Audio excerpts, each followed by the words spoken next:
Study IQ IAS, अब तैयारी हुई affordable. Silicon valley bank SVB जब से फटा है, जी हां, इसी शब्द का इस्तेमाल करूंगा मैं, जब से वो कोलैप्स हुआ है, जिसको हिंदी में कहा जाता है गिरा है या फटा है, तब से एक जबरदस्त पिटारा खुल चुका है। It has opened a nasty Pandora's box. That Pandora's box has led to the question being asked that now almost 186 banks, यानी 186 बैंक ऐसे हैं जो कि कोलैप्स होने की वर्ज पे हैं। भाई इतने तो बैंक ही नहीं है हिंदुस्तान में जितने तुम कोलैप्स करवा रहे हो यूएस वालों। और ये मैं पॉजिटिव सेंस में बोल रहा हूं। India is the least affected from recession as we speak. So ladies and gentlemen, boys and girls, मैं हूं आपका दोस्त, host, educator, mentor Sanghi sir, और मैं आप सभी का स्वागत करता हूं स्टडी IQ IAS पर। आप देख पा रहे हैं कि 186 बैंक्स, 186 बैंक्स फेल होने की वर्ज पर हैं। अगर वही हाल हुआ जो SVB का हुआ था। दो तरह के डिपॉजिट होल्डर्स होते हैं, एक होते हैं इंश्योर्ड डिपॉजिट होल्डर्स और दूसरे होते हैं अनइंश्योर्ड डिपॉजिट होल्डर्स। बैंक एक सिंपल से सिस्टम पे चलता है। जो बैंक के पास डिपॉजिट आता है, जो हम जैसे लोग करंट अकाउंट या सेविंग्स अकाउंट या फिक्स्ड डिपॉजिट में डालते हैं, उन पैसों को यूज करके बैंक आगे लोन्स देता है।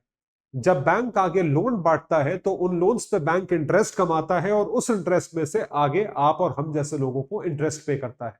और बीच में जो मार्जिन बचता है वो बैंक का बिजनेस होता है, बैंक का प्रॉफिट होता है। बैंक उसमें से अपने ब्रांच का खर्चा, सैलरीज, यूटिलिटी बिल्स, सब कुछ उसमें से निकालता है। सिंपल फंक्शनिंग है। जैसे कोई और बिजनेस चलता है वैसे ही बैंक चलता है। अब सवाल ये उठता है कि बैंकों के पास जो डिपॉजिट्स आए और उन डिपॉजिट्स में से जो लोन्स दे दिए गए, अगर ये डिपॉजिट होल्डर्स खड़े हो गए बैंक के सामने आज की डेट में, आधे यानी 50% डिपॉजिट होल्डर्स भी खड़े हो गए कि पैसा वापस करो, बैंकों के पास पैसा नहीं है देने को। Banks do not have the money. और अगर ये भ्रम या ये चीज जो है फैल गया लोगों में, जो कि SVB बैंक के डिपॉजिट होल्डर्स में फैला था, तो आप सोच के चलिए कि US is sitting on a brink of collapse. वो पूरी की पूरी अर्थव्यवस्था टूट जाएगी, फूट जाएगी, और वो उसी कस्प पे खड़ी है, उसी खाई में गिरने के लिए उस कोने पे खड़ी है। आइए देखें। So 186 banks in US are at a risk of failure. 186 banks कोई मतलब होता है भाई? To rising interest rates and a high proportion of uninsured deposits. जो इंश्योर्ड डिपॉजिट्स हैं उनके बारे में बताता हूं, वो भी सेफ नहीं है। अनइंश्योर्ड डिपॉजिट होल्डर्स तो बिल्कुल खत्म हो जाएंगे। ये बात कही गई है एक research according to social science research network SSRN। Monetary tightening and US bank fragility. Monetary tightening यानी कि वहां फेडरल बैंक, जो कि यूएस का सेंट्रल बैंक है, उसने इंटरेस्ट रेट्स बढ़ाए, तो इस वजह से लोगों ने सारा पैसा यूएस गवर्नमेंट को या फेड को दे दिया। And US bank fragility, SVB bank जब से कोलैप्स करा है कि बैंकों के पास पैसा नहीं है, mark to market losses and uninsured depositor runs और बैंक रन्स, कि आप दौड़ते हो, आप दौड़ रहे हो पैसा विड्रॉ करने के लिए, that is called as depositor run. And this would lead to this kind of a problem. और इससे जो प्रॉब्लम और खड़ी हो सकती है वो है इंश्योर्ड डिपॉजिट होल्डर्स की। यदि आपने बीमा करा रखा है अपने बैंक के डिपॉजिट का, तो कोई गारंटी नहीं है कि आपको वो भी पैसा मिल जाए। इंश्योर्ड डिपॉजिट होल्डर्स के पास भी कोई गारंटी नहीं है, अनइंश्योर्ड को तो भूल जाइए। सो even insured depositors may face impairments, यानी कि उनको भी दिक्कत हो सकती है, as the banks would not have enough assets to liquidate, make all depositors whole. So with potentially $300 billion of insured deposits at risk, $300 billion के तो सिर्फ बीमे वाले डिपॉजिट हैं, अनइंश्योर्ड की तो मैं बात ही नहीं कर रहा हूं, वो तो वैसे ही डूब गए। और यहां पे एग्जाम्पल आता है SVB यानी सिलिकॉन वैली बैंक का, जो इसलिए कोलैप्स करा था क्योंकि इंटरेस्ट रेट्स फेड ने बढ़ा दिए, और जब उनके पास पैसा नहीं बचा या इस बात की भनक भी पड़ी मार्केट में, तो लोगों ने डिपॉजिट विड्रॉ करना शुरू कर दिया। इस हद तक डिपॉजिट्स विड्रॉ हुए कि एक दिन में डिपॉजिट होल्डर्स ने 42 बिलियन, $42 बिलियन की डिमांड करी कि हमारा पैसा है, हमें वापस दो, एंड अनइंश्योर्ड डिपॉजिट्स। तो हुआ क्या? The bank failed to meet its obligations to its depositors and was forced to close. इस पे फोर्स करा गया, ये क्लोज हो गया, और वहां की जो रेगुलेटरी अथॉरिटी है उसने बैंक को बैंकरप्ट डिक्लेयर कर दिया। उसके जो एसेट्स हैं वो दूसरी होल्डिंग कंपनी के पास ट्रांसफर कर दिए। If the rates were to increase, अगर आज रेट्स और बढ़ गए, वैसे तो बढ़ ही गए हैं, and a banks deposits repriced sooner, repriced मतलब बैंक के जो डिपॉजिट्स हैं उस पे इंटरेस्ट। भाई सिंपल सी बात है, मैं डिपॉजिट होल्डर हूं, आप डिपॉजिट होल्डर हो, हमें एसबीआई दे रहा 5%, भारत सरकार दे रही है 7%, कहां पैसा रखोगे? भारत सरकार के पास रखोगे ना, 7% रेट ऑफ इंटरेस्ट मिल रहा है। तो अगर बैंकों को भारत सरकार से कंपीट करना है तो बैंकों को अपना इंटरेस्ट रेट बढ़ाना पड़ेगा, दोनों को 7 पे लाना पड़ेगा। और अगर बैंक्स ने इंटरेस्ट रेट बढ़ा दिया तो उतना इंटरेस्ट पे करने के लिए तुम्हें उतना कमाना पड़ेगा, और तुम उतने लोन्स महंगे नहीं दे पा रहे हो क्योंकि मार्केट में तो रिसेशन है।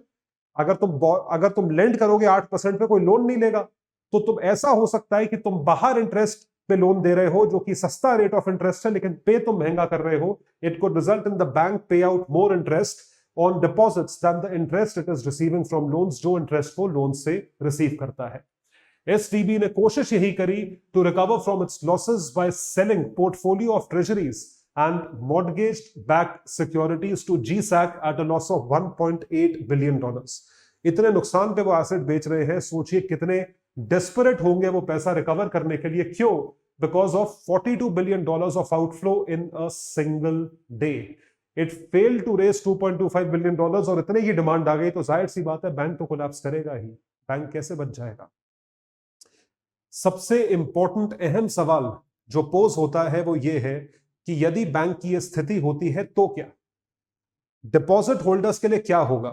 क्या डिपॉजिट होल्डर्स बेचारे बैठे रहे, सरकार पे भरोसा करो, सरकार बोले बैंक पे भरोसा करो, बैंक पे पैसा डिपॉजिट कराओ, कल को बैंक बैंकरप्ट हो गया, कहां जाए? Where do we go? What does it mean for us? तो हमारे लिए एक अथॉरिटी होती है, जैसे यूएस में अथॉरिटी है, इंडिया में एक अथॉरिटी है DICGC, deposit insurance credit guarantee corporation, commercial banks के लिए। उसी तरीके से यूएस में एक अथॉरिटी है, federal deposit insurance corporation, FDIC is appointed as the receiver, कि उनको आप कॉम्पनसेट करें। तो FDIC can take a number of restorative actions, मतलब corrective actions, including creating a new national bank to protect insured depositors and transferring all deposits, की deposits यहां से एक इंश्योर्ड बैंकों में डिपॉजिट कर दिए कि आपका पैसा यहां सेफ है, आगे चल के मिल जाएगा, अभी नहीं मिल पाएगा। FDIC will pay off insured depositors quickly and then establish procedures for handling uninsured deposits। भाई जिसके डिपॉजिट्स अनइंश्योर्ड हैं, फिर भी डिपॉजिट तो है, उसने भी भरोसा करके तुम्हारे बैंक में पैसा दिया है ना, उसको कैसे छोड़ दोगे? तो SVB के कोलैप्स से the bank was shut down by Californian regulators last Friday and the federal deposit insurance corporation को उसका कंट्रोल दे दिया, was appointed as the receiver, कि भाई आप इसको हैंडल करिए। तो they were struggling to cope up with rising yields, तो उन्होंने क्या करा? This marks the largest bank failure after 2008 में लीमन ब्रदर्स फेल हुआ था। उसके बाद हुआ क्या कि उन्होंने पेरेंट कंपनी SVB की ही और पेरेंट कंपनी है उसके नाम पे एसेट्स ट्रांसफर करने की बात करी। SVB Santa Clara was closed by the California Department of Financial Protection and Innovation. The Federal Deposit Insurance Corporation was then appointed the receiver, कि आप रिसीव कर सकते हैं एसेट्स को। डिपॉजिटर्स को प्रोटेक्ट करने के लिए FDIC ने सब्सटैंशियली सारे एसेट्स SVB के SVB ब्रिज बैंक को दे दिए, सिलिकॉन वैली ब्रिज बैंक को ट्रांसफर कर दिए, a full service bank that will be operated by FDIC। दूसरे बैंक में आपके एसेट्स ट्रांसफर कर दिए। तो अब संभावना यह है डिपॉजिट होल्डर्स के लिए कि अब आपके एसेट्स इस नए बैंक के साथ सेफ है, they are safe with them. The company said that the SVB Securities and SVB Capital, जो दो अलग अलग एंटिटीज हैं, are general partner entities and they were not included in Chapter 11 filing, जो वहां के लॉस के हिसाब से एक अलग सा चैप्टर दिया हुआ है। इसमें डिटेल्स में जाने की जरूरत नहीं है। पॉइंट यह है कि इंश्योर्ड डिपॉजिटर्स को सेफ्टी देने के लिए, एक तसल्ली देने के लिए यह काम किया गया है।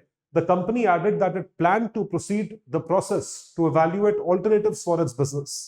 भाई आपने एसेट्स तो ट्रांसफर कर दिया, लेकिन रिटर्न कहां से दोगे? पैसा दोगे कैसे?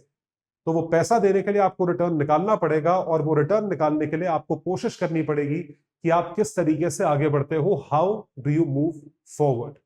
तो यही काम किया है, और ये एक फॉलो अप वीडियो है मेरी एसवीबी स्टोरी के आगे।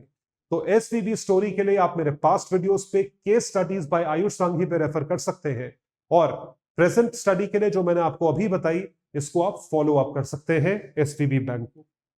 स्टडी IQ आप तक लेकर आया है बहुत अच्छे कोर्सेज, और ये सारे के सारे कोर्सेज अवेलेबल है हेवी डिस्काउंट पे यदि आप मेरा कोड यूज करें।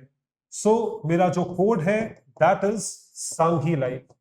सांघी लाइव मेरा कोड है, इस कोड को सब्सक्राइब करें और पाएं मैक्सिमम डिस्काउंट अपने सब्सक्रिप्शन अमाउंट पे। That would be all, everyone. Thank you so much. Bye. Take care and all the best. Study IQ IAS. अब तैयारी हुई अफोर्डेबल।